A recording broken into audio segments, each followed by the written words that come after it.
কখনো কি ভেবে দেখেছেন যে একটা ছোট্ট ভুল মিলিমিটারের চেয়েও ছোট কিভাবে একটা আস্ত মহাকাশ মিশনকে ধ্বংস করে দিতে পারে? চলুন আজ আমরা পরিমাপের সেই অবাক করা দুনিয়াটাকেই একটু কাছ থেকে দেখব। আসলে বিজ্ঞান আর প্রযুক্তির জগতে নির্ভুলতাই কিন্তু সবকিছু। একটা সত্যি ঘটনা বলি, ১৯৯৯ সালের কথা। নাসার মার্স ক্লাইমেট অরবিটার ওটা পুরোপুরি ধ্বংস হয়ে গিয়েছিল। আর কারণটা কি ছিল জানেন? শুধু ইঞ্জিনিয়ারদের মেট্রিক আর ইম্পেরিয়াল এককের মধ্যে একটা ছোট্ট ভুল। ভাবুন একবার, সামান্য একটা ভুলের জন্য $১২৫ মিলিয়ন একটা মিশন পুরোপুরি ব্যর্থ হয়ে গেল।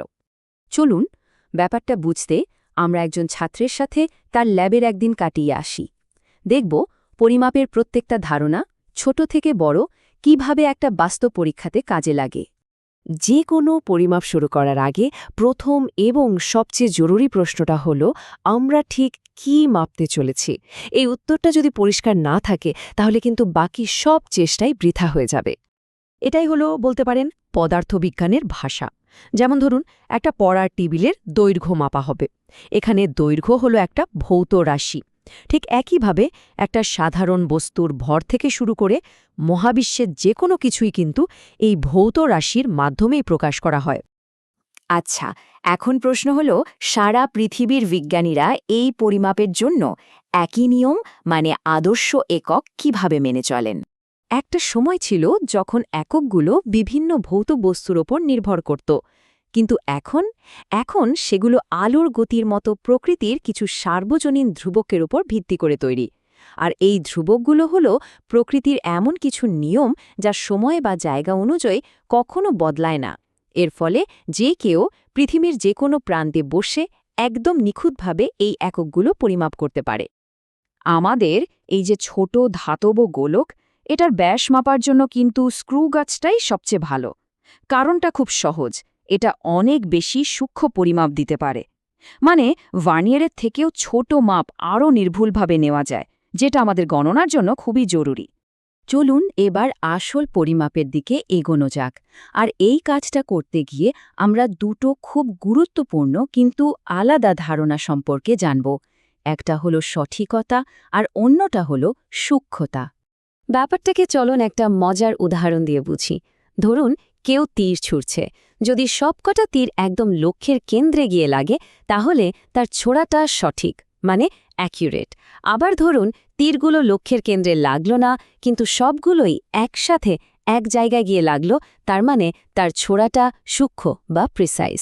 একজন ভালো বিজ্ঞানীর আসল লক্ষ্যটাই হলো একই সাথে সঠিক এবং সূক্ষ্ম হওয়া। ভার্নিয়ার ক্যালিপার্সের পাঠ নেওয়াটা প্রথমবার একটু কঠিন মনে হতে পারে, কিন্তু প্রক্রিয়াটা কিন্তু খুবই পদ্ধতিগত।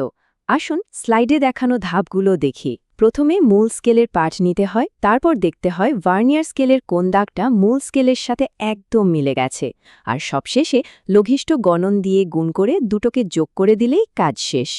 ল্যাবে কাজ করার সময় কয়েকটা সাধারণ ভুল প্রায়ই হয়ে থাকে, যেমন লম্বন, ত্রুটি। এটা কখন হয়? যখন আমরা পাশ থেকে বাঁকাভাবে স্কেলের দিকে তাকাই।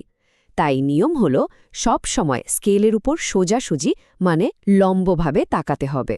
আবার ধরুন যন্ত্রে যদি শূন্য ত্রুটি থাকে তাহলে ফাইনাল রেজাল্ট থেকে সেটা যোগ বা বিয়োগ করে ঠিক করে নিতে হয়।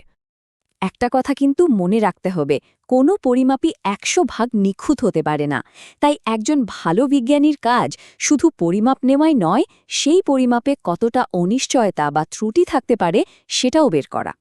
ত্রুটি কিন্তু মূলত দুই রকমের হয়। এক, যান্ত্রিক ত্রুটি। এটা প্রতিবার পরিমাপে একই দিকে বা একই পরিমাণে ভুল করে। যেমন ধরুন একটা খারাপ দাড়িপাল্লা সবসময় ওজন একটু বেশি দেখায়। আর দ্বিতীয়টা হলো দৈব ত্রুটি। এটা হলো অপ্রত্যাশিত আর এলোমেলো ভুল, যা যে কোনো দিকেই হতে পারে। পরম ত্রুটি আমাদের কি বলে?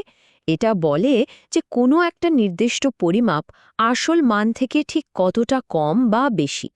ধরুন একটা পেন্সিলের আসল দৈর্ঘ্য ৫ সেমি, কিন্তু মেপে পাওয়া গেল 4.9 সেমি। তাহলে এখানে পরম ত্রুটি হল 0.1 সেমি।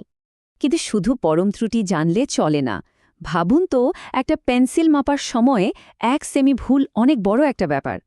কিন্তু একটা ঘরের দৈর্ঘ্য মাপার সময় তখন তো এটা খুবই ছোট। আপেক্ষিক ত্রুটি ঠিক এই প্রেক্ষাপটেই আমাদের বুঝতে সাহায্য করে। এটা দেখায় যে ত্রুটিটা আসলে মোট মাপের তুলনায় কতটা বড় বা ছোট। দৈব ত্রুটি কমানোর সবচেয়ে ভালো উপায় কি জানেন? পরীক্ষাটা বারবার করা এবং পাঠগুলোর গড় নেওয়া। যত বেশিবার পরিমাপ নেওয়া হবে, গড়মানটা তত বেশি নির্ভরযোগ্য হবে, আর দৈব ত্রুটি প্রভাবও ততই কমে আসবে। তো এখন আমাদের কাছে গোলকটার ভর আর ব্যাসের মাপ আছে, আর সেগুলোর সম্ভাব্য ত্রুটিগুলোও আমরা জানি।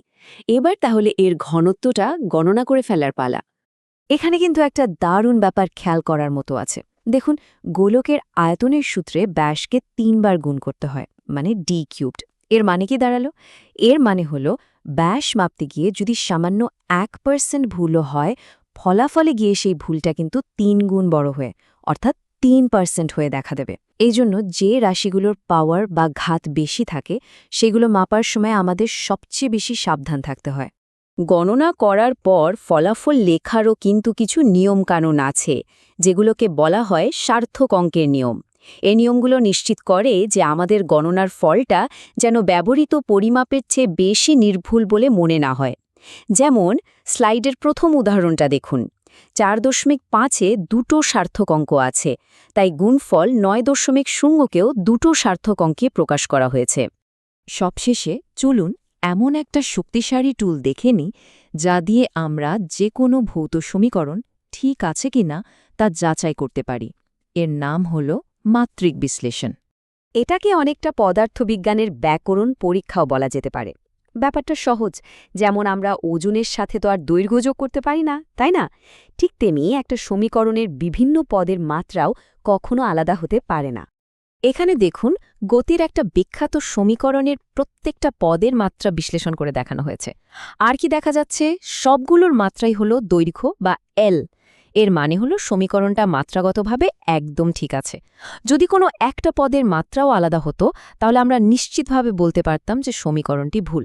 পরিমাপ আর বিশ্লেষণের এই ভিত্তি আসলে সেই সব অজানা নিয়মগুলো আবিষ্কারের প্রথম ধাপ।